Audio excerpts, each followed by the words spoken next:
seems to be fighting differently. This might be the arapaima.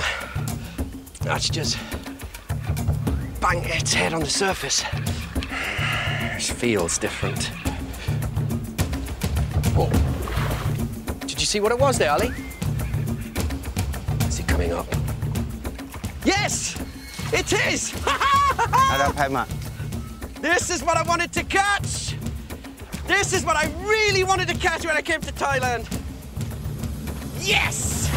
Yes, right. That's well done. Okay. That's what I came for! I'm so glad I got one. Arapaima. Look at that prehistoric-looking creature. And believe it or not, one of the most extraordinary things about this fish, it's an air breather. During extensive periods of drought around here, this fella will gulp air, fill its swim bladder, and just bury itself in the mud. And it's able to survive in the mud for weeks. Look at that vibrant red in its scales. It's got a sort of eel-like tail. Ali, I love you! I love you! Get in, get in, Ali. Oh, no, I've just got to show you that. Fuck! Mind your step, Robbo. Let me put him back in. If today is anything to go by, we're in for one hell of a trip.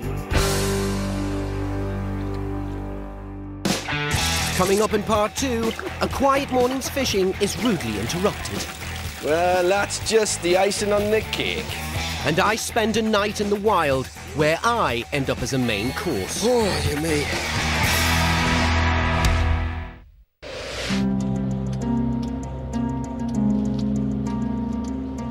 For the next leg of my Thai adventure, I'm heading west towards the Burmese border with British-born fishing expert Eddie Mounce. But first, we make a detour to a landmark which has become famous for all the wrong reasons. The bridge on the River Kwai. More than 260,000 men laboured on the so-called Death Railway, which stretched over 250 miles from Thailand to Burma. More than a third died of starvation and disease. It's a bonny river, eh? Yeah, lovely. It's a bonny river. You know, it's strange to think that the prisoners of war who built this bridge probably lived off this river. Probably the only source of protein there was.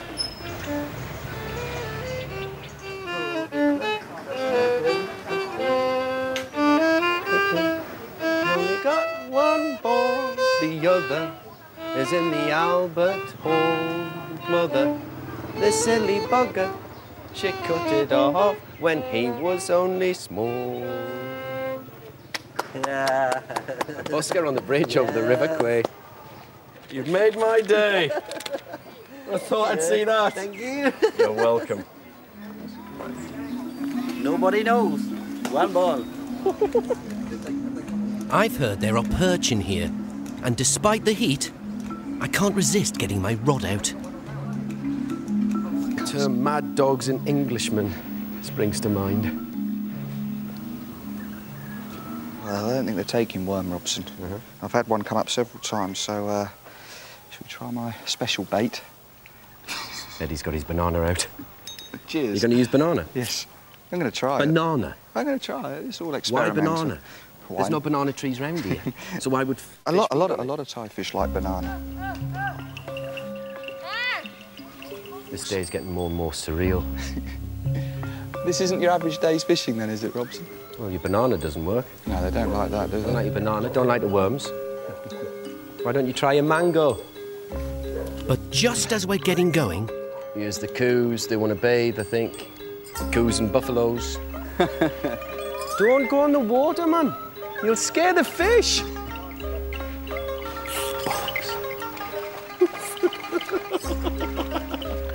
I've seen everything. Well, that's just the icing on the cake. I know exactly how you feel. Any chance of us of catching a perch has now vanished. Can a man not fish in peace round here? You cannot move for buffalo and cows and dogs. He's not even interested in the No, slightest. he's not interested in the bait, in my lure, in your banana. Let's go. I tell you what, let's go fishing.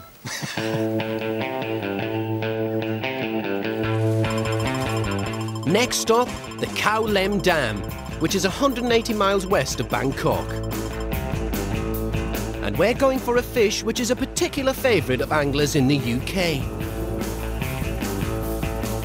What are we likely to catch then? Well, what we're fishing for is rohu, or otherwise known as Indian carp.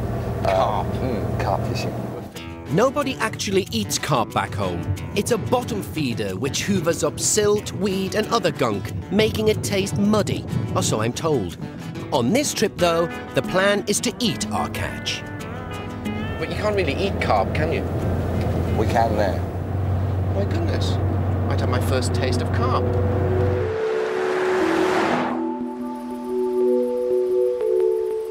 We're here to meet Lekam, who's lived on the reservoir with his family for most of his life. Sawadee carp there. Robson. Beautiful spot. It's just like the Lake District. It's wonderful. With a isn't jungle attached to it. it? Okay, let's go, huh? Oh, look at that, off into the sunset. Isn't that beautiful, eh?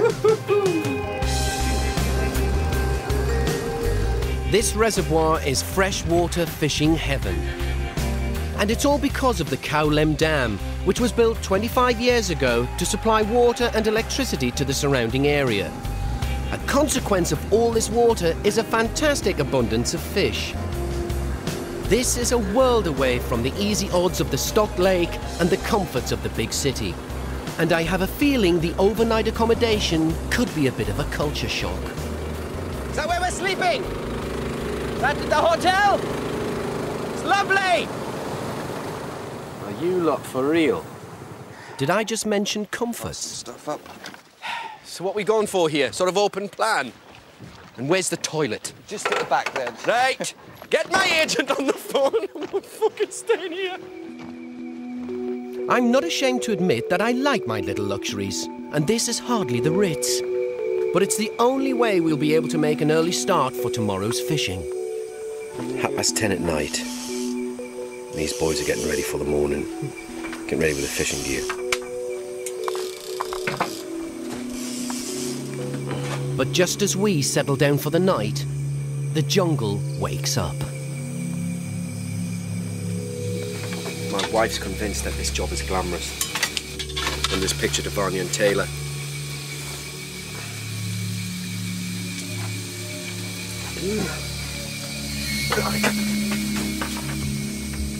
Oh, dear me. Something tells me that out here, I won't be getting much sleep. Don't know if you can hear them. You hear the mosquitoes. That's why I've got the headphones on.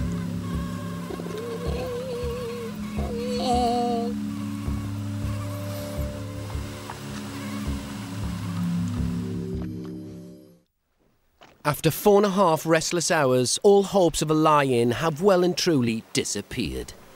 I've had no sleep. And Eddie woke up singing "In the Jungle, the Mighty Jungle." Somebody's gone in the drink.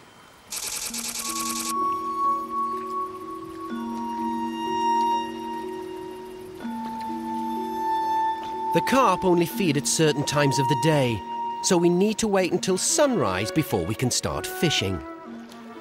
But I'm tired and I'm grumpy, and I'm not at the top of my game.